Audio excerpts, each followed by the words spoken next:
Georgia, 1868. The Civil War had ended 3 years prior, but its echoes still lingered across the South like ghosts that refused to rest. On the outskirts of Baldwin County, where the land stretched flat and cotton bloomed heavy under the sun, stood Whitmore Manor, regal, proud, and untouched by ruin. It was a house of marble floors, wide porches, and towering white columns. But more than anything, it was a house of silence. Grayson Whitmore, the last heir of the Whitmore name, was a man carved from discipline and steel. At 32, he was already a legend, the richest cotton baron in 3 counties, tall, rigid, with eyes the color of a storm about to break. He ran his estate like he ran his emotions, tight-fisted, controlled, and unyielding. To the men who worked his fields, he gave no more than a nod. To those who crossed him in business, his words were few and final. One morning, seated behind his broad mahogany desk, he signed a letter without looking up and said plainly, "Double the overseer's pay if he delivers by Friday. If not, he's gone." The clerk nodded without speaking. No one spoke more than they had to around Grayson Whitmore. That same morning, a modest cart creaked up the gravel path toward the manor.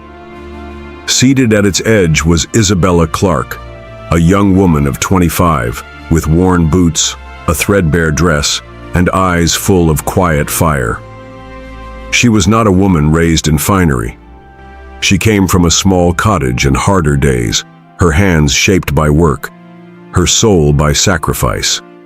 Her mother had fallen ill during the war, and Isabella had worked since she could walk to keep her alive. Now she looked at the mansion ahead and whispered under her breath, "Mama, I hope I'm doing the right thing." Her voice was barely louder than the wind, but it carried a weight heavier than the satchel beside her. Inside, Miss Adeline, the housekeeper, met her with a gaze that had seen many girls come and go. She adjusted her spectacles and spoke sharply, her tone brisk and dry. "You're here to clean. Nothing more, nothing less. Speak only when spoken to. Stay out of the master's way. He don't take kindly to strangers sniffing about." Isabella nodded silently, her back straight. She didn't flinch as Miss Adeline handed her a pail and a bundle of rags, nor when the grand double doors closed behind her, with the finality of a locked vault. Outside, the wind shifted in the cotton.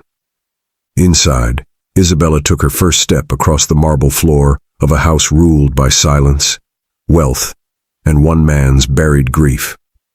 She did not yet know the baron who walked these halls, and he did not yet see the woman who would undo him. Grayson Whitmore was a creature of routine. He rose before dawn, took his coffee alone, and spent most days astride a chestnut stallion, riding the length of his fields, inspecting crops, and issuing orders with curt precision. The fewer words spoken, the better. He preferred being outside, away from the echoing halls of the manor, away from the ghosts he never acknowledged. He was not a man fond of surprises. But that afternoon, the skies betrayed him. Storm clouds thickened like smoke, and thunder cracked across the hills with the sharpness of cannon fire. Rain chased him home, soaking his coat and darkening the path before him. Without ceremony, he swung open the door and stepped inside, trailing rain behind him. The grand hallway greeted him with its usual hush, until he noticed a figure kneeling on the marble floor. There in the center of the hall, her back to him, was a young woman polishing the tile. She moved with careful rhythm, her gloved hands methodical, her focus unwavering. She did not hear the door open, nor the footsteps, but she felt it, the shift in the air, the sudden weight of a presence behind her. And then his voice broke the stillness, low and sharp as a blade. "Who are you?" Startled, she jerked upright, nearly dropping the cloth in her hand. Her voice came soft but steady. I'm Isabella, sir, the new maid." Miss Adeline said, but he cut her off before she could finish. "I don't care what she said."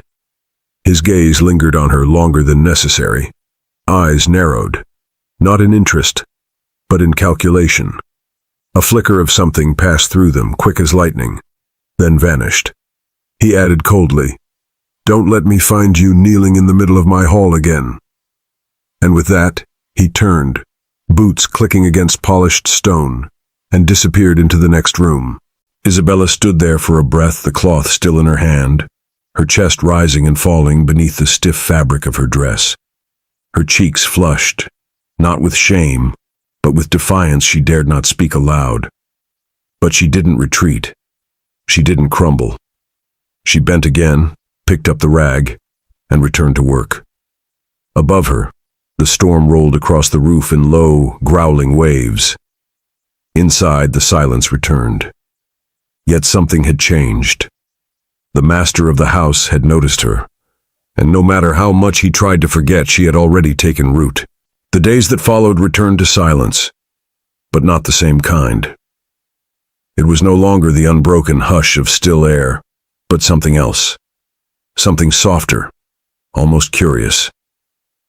Isabella moved through the manor like a whisper, present, but never intrusive. She scrubbed steps before the sun rose, folded linens with care, and dusted books he hadn't opened in years. Grayson pretended not to notice, but he did. He noticed when she replaced the wilting flowers in the vase by the stairwell. He noticed when the piano bench, untouched for a decade, sat slightly ajar, as if someone had dared play it. He noticed the faintest scent of lavender soap left behind when she passed by. One morning, Isabella entered the study to dust, a room no one entered without permission. But Miss Adeline had sent her, and she obeyed. Grayson wasn't there. The room held the stillness of long-kept secrets. She moved quietly, her cloth trailing along the shelves and desk. But then she paused. An opened letter lay on the desk, the edges worn, the handwriting neat.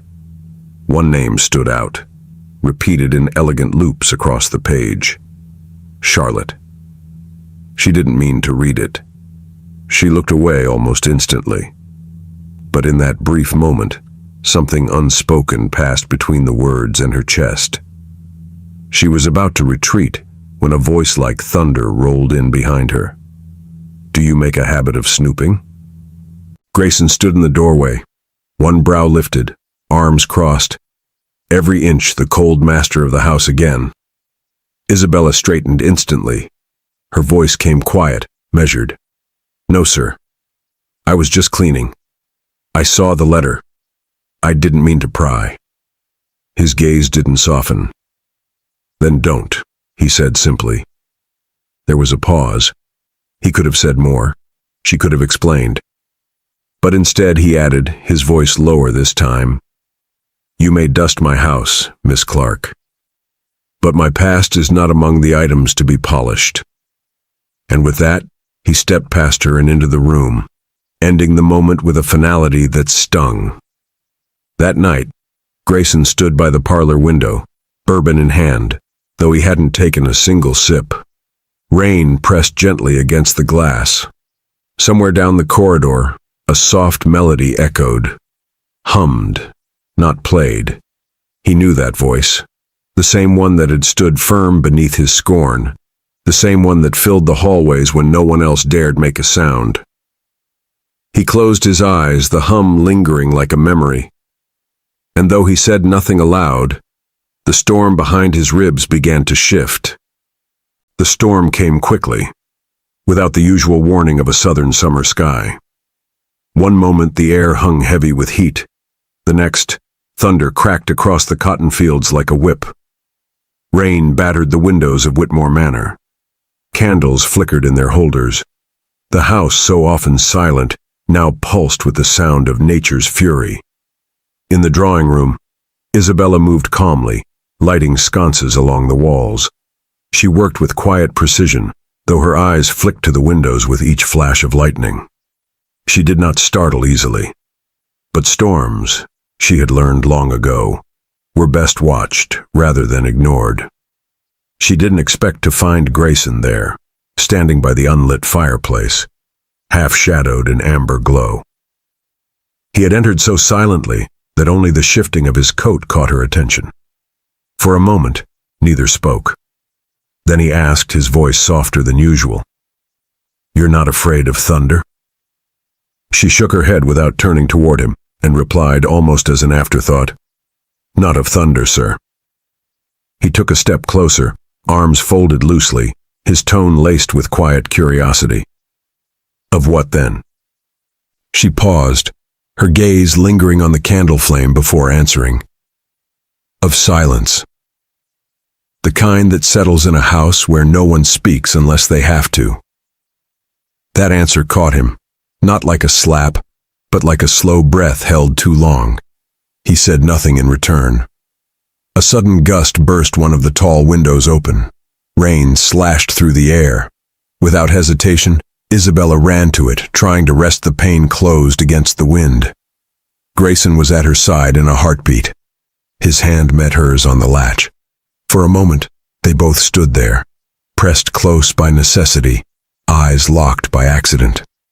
The storm howled, but inside, a different kind of thunder rose. She felt his breath. He saw the raindrops shimmer along her cheek. Neither moved, neither spoke. Not until he blinked hard and pulled back. His voice returned to its usual guarded tone as he murmured, "Go to bed, Miss Clark." And though she hesitated, her voice was clear when she finally replied, "Yes, sir." She stepped away, candle in hand, casting shadows behind her.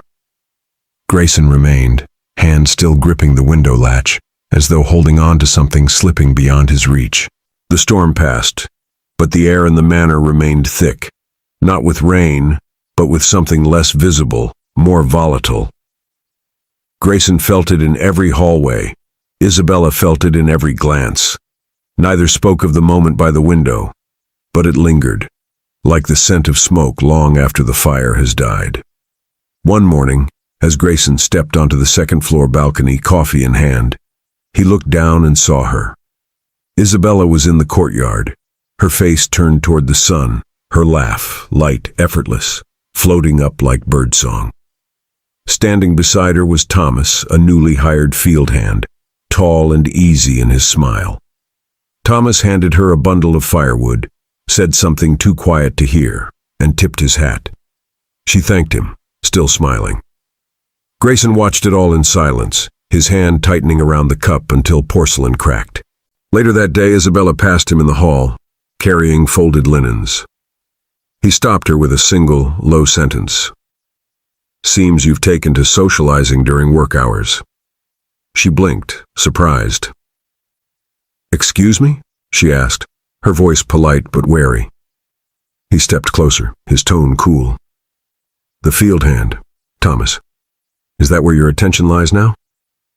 There was a pause, heavy, sharp. Her chin lifted slightly as she answered, "He brought firewood." I said thank you. That's not socializing, it's decency. Grayson's jaw tensed, his voice rising. "It's familiarity. This is not a village dance, Miss Clark. This is my house." Her voice held steady and clear. "And I work in it. I haven't forgotten my place, Mr. Whitmore.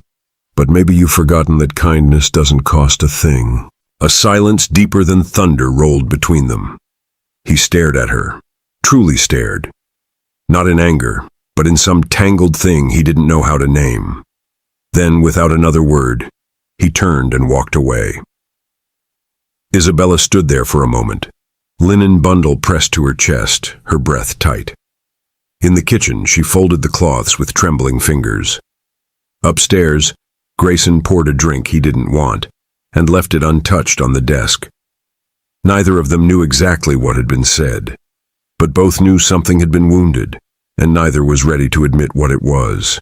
Days passed, and though the sun rose and chores continued, nothing felt as it had before. The air between Grayson and Isabella had cooled into something brittle, easy to break, impossible to mend with silence alone. She no longer paused near the drawing room. He no longer lingered in the hall.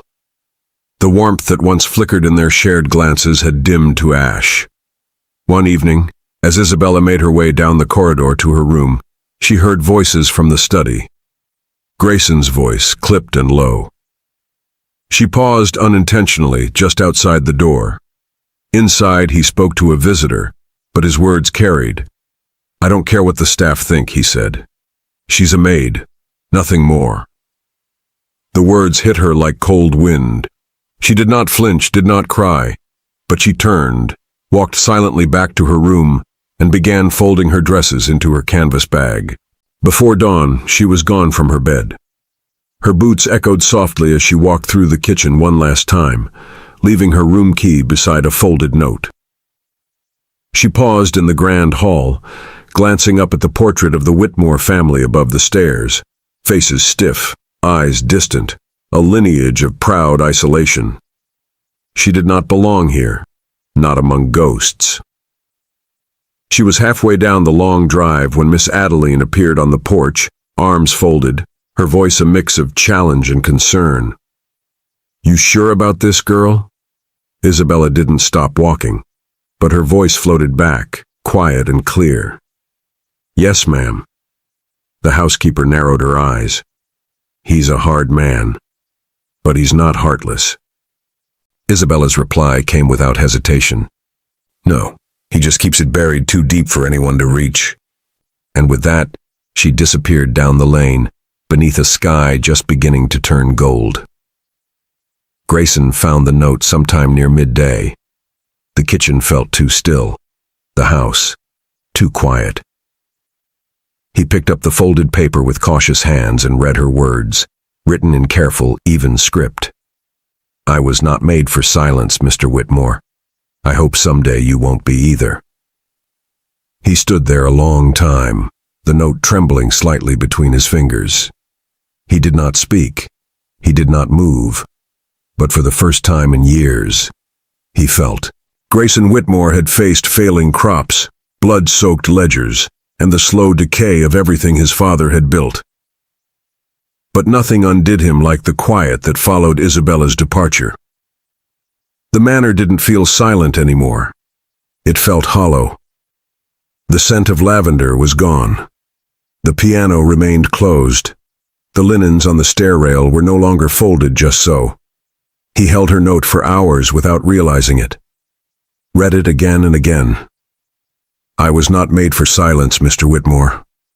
I hope someday you won't be either."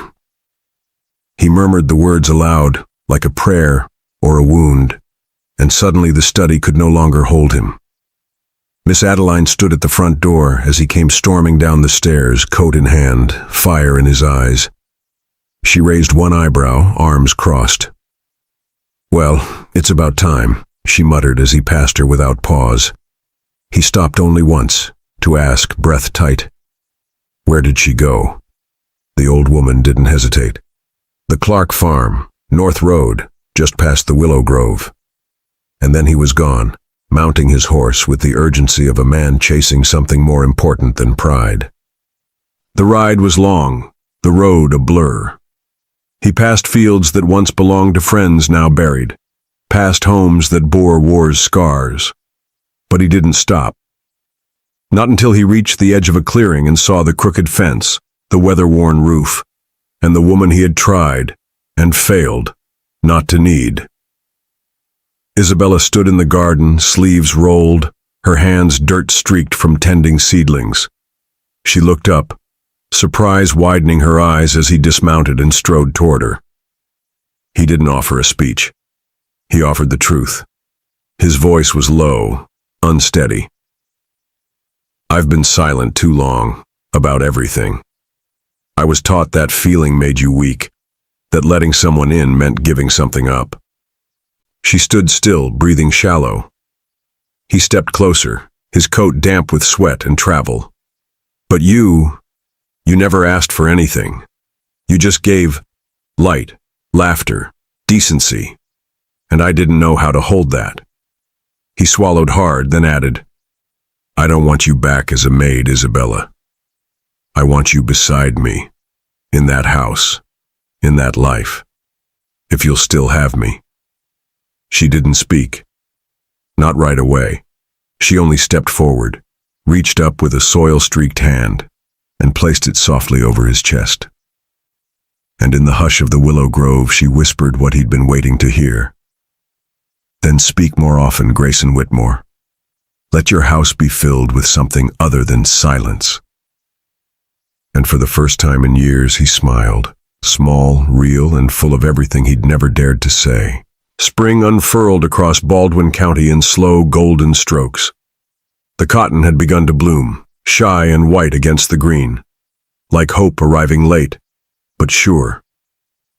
The trees were full again, and the air smelled of rain and something softer, something new.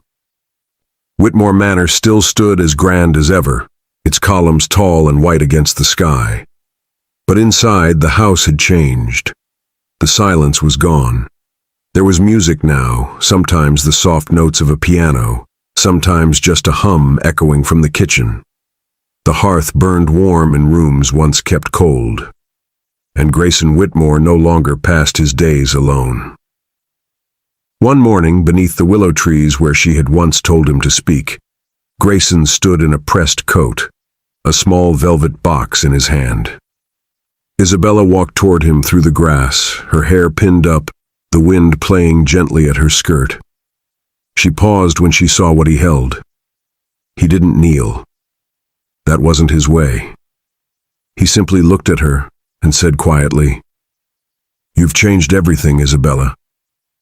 Without asking for anything in return, he opened the box. Inside was a ring, simple, elegant, with a sky-colored stone set in an old band. "It was my mother's," he said, "but it never felt like it belonged to anyone. Until now." She smiled, eyes glinting with something that made his breath catch. "Then put it on me, Mr. Whitmore," she said gently, "before you change your mind." He slid the ring onto her finger, and for a moment, neither moved.